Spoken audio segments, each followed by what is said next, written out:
Okay, so today we will look at the gear required for wildlife macro photography. So before we get started with macro photography or extreme close-ups, let's just look at the kind of gear that one would like to use and what is recommended. There are quite a few options for macro photography, and I will briefly touch on those and move on to what I would recommend based on my own experience after years of macro photography. As always, I will concentrate on the gear for this video, and I will try and avoid tech and jargon and stick to the practical side. The formulas and details for magnifications and how tube affect your aperture and all that kind of information is already available on a variety of places on the net and also YouTube. For a more formal definition of macro photography, you can refer to the link to the Wikipedia site in the description. So the first thing that comes to mind when talking of extreme close-ups or macro photography is the reverse ring. This is a reverse ring. This allows you to mount your standard kit lens. Generally one would use their kit lens that they get with the camera, and allows you to mount the front element reversed onto your camera body. Like all other options I touch upon here, I have tried all of these. And although this option might be good fun, but I would not recommend this for a variety of reasons. Not the least being if you happen to get your lens stuck. The second option that's commonly looked at are diopters. These are generally magnifying glasses that attach to your lenses as a lens filter, something like a UV filter or a polarizing filter, to give you a magnified image. In general, they have high diffraction and will not really provide acceptable image quality. The third is actually very similar to the first point, lens stacking. This is essentially where you reverse mount a shorter focal length over a longer one using an adapter, just like in the reverse ring. Both this and reverse ring are specific in the usage of the adapter to the sizes of the lens filter, and you cannot use it with other lenses. The fourth option is extension tubes. This is where you put empty tubes in between your lens and the camera to achieve magnification with any lens that you might have. This is not limited to your filter size. It is specific to the camera mount, not the lens. Extension tubes are easy and safe to use. This is the method I would recommend for anyone who wants to start with macro photography. Because macro lenses are on the more expensive side, this is a good option. The other reason for recommending this is that even when you get a macro lens, you can still use the extension tubes to get higher magnification when using it with your macro lens. The fifth is the most obvious, a true macro lens. This is the right way to go, and I have wasted a lot of money on the other options, and it was never worth it. There is no replacement for a real one-to-one macro lens for macro photography. The one-to-one means that it's a live size reproduction on the sensor of the subject, which means if you have a 10 mm subject, it should register as 10 mm on the image sensor. Once again, I would repeat, there is no replacement for a true macro lens, and we will look at the reasons in this and future videos. For now, I will only talk about the gear one should get to start with macros. Lastly, there are other combinations, but we will get into that later, a lot later. Now let's talk a bit more about extension tubes, and then we'll discuss more on the macro lenses. Extension tubes primarily come in three different variants. The most inexpensive one is a plain plastic tube which has no contacts to communicate with the camera, and these can only be used with a full manual lens where you have aperture control on the lens. The second has contacts which communicate with the camera and supports autofocus, although that will generally not work unless you have very bright light. This one does not have any metal endings on the mounts to make it more robust. The third is exactly the same as the second one, but it has metallic plates on the mount points, and it is also slightly more expensive than the one without the metallic mount. In reality though, the AF support does not make a difference for macro photography, since it would all be manual focus even with a macro lens. The ability to control aperture over the tubes does matter, and therefore I would recommend option #2 or 3, which have contacts to communicate with the camera. Most of the extension tubes generally come in a set of 3 parts with different sizes, and depending on the magnification you require, we can use 1, 2 or all 3 together. Now let's look at macro lenses. A true macro lens would imply 2 simple points. One, it is a prime or a fixed focal length lens, and the second, equally important, is that a prime will always beat a zoom for image quality. And when we talk about macros, at least my personal take is I want details. I want details and they should be sharp, and that really does make a difference. Although by popular definition a macro is considered to be 1:1 only or higher, which is generally referred to as super macros.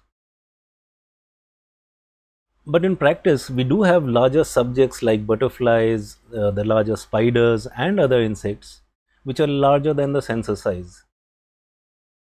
On the other hand, we also have the tiny insects like the aphids or fruit flies and similar, which are just too small for 1:1 magnification and they require more.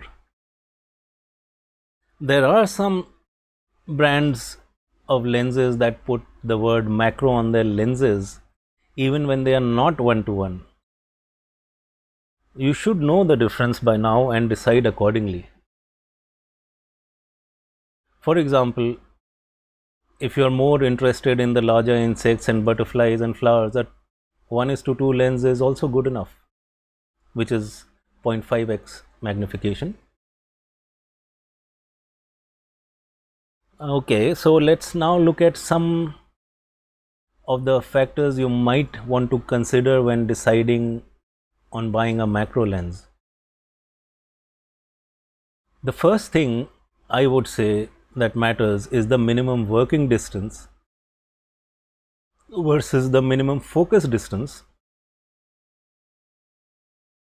While the minimum focus distance of a lens is generally specified from the focal plane of the camera and generally where the camera can AF, the minimum working distance is far more critical for macro photography. The working distance specifies the distance of the subject from the front element of the lens. Before purchasing any macro lens, make sure you look up the working distance for the lens. Since there are actually 1:1 macro lenses on the market that have a working distance which is not really usable in practice. There is a legacy thought that a longer focal length would offer a higher working distance. While this is correct for a single lens setup, camera lenses are far more complex, and if you check out the specs for some of the more current macro lenses, regardless of the focal length, you will see that almost all of them have a working distance of around 100 mm, which is around 10 centimeters for a one-to-one reproduction. The second thing to consider is the focal length of the lens. This is an often overlooked factor, but given the razor sharp depth of field we have when shooting macros, it might be an idea to remember that shorter focal lengths will offer a marginal increase in the depth of field. So a 60 mm will give you slightly more depth of field than a 90, and so on. The third is more specific to the kind of photography I indulge in, that is wildlife. A full-time manual focus override is highly desirable. The option to be able to AF and override that anytime is very useful in the wild. Otherwise, by the time you switch the lens from AF to manual or vice versa, the subject might have vanished. We will see the cases where this becomes critical in a future video.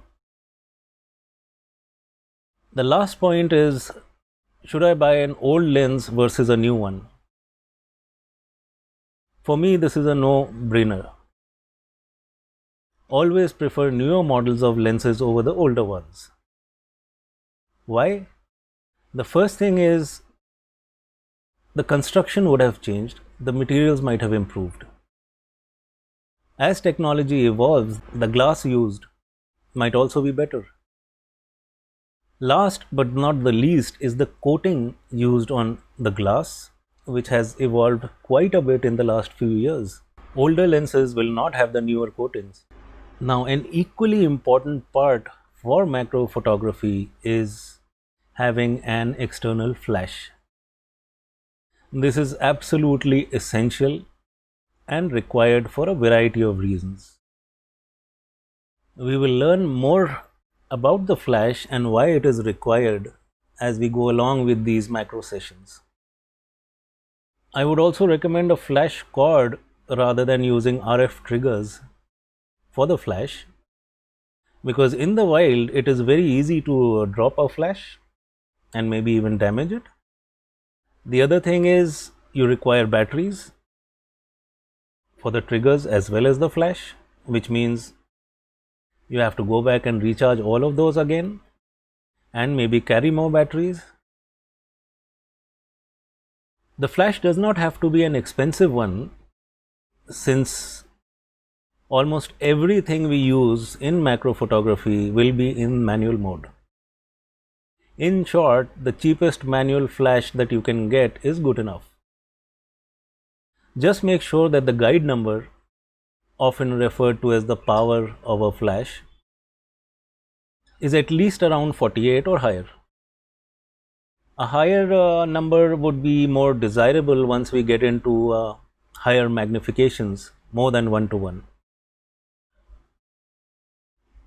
Okay, since we see the flash I am using currently, why would I use this slightly more expensive flash over a cheap manual flash? The answer is simple to this one for me. After years of charging all those batteries and carrying around spares, this flash has a lithium-ion battery which lasts a lot longer and charges a lot faster when compared to the normal batteries. That is the only reason that I am using this flash. So some might ask, what about a diffuser? Now this is a challenging question. Over the years I have tried all kinds of diffusers, including creating some of my own, and ultimately I found that using the plain bare flash seemed to work a lot better for my kind of photography. The reasons for this will be more apparent in later videos. Some of the examples we will look at even here. I would also recommend that you check and keep the sensor clean, as I have already demonstrated in an earlier video, A clean sensor is also critical for macros. Now that we've covered the gear, we will start with the practical photography part in the next video.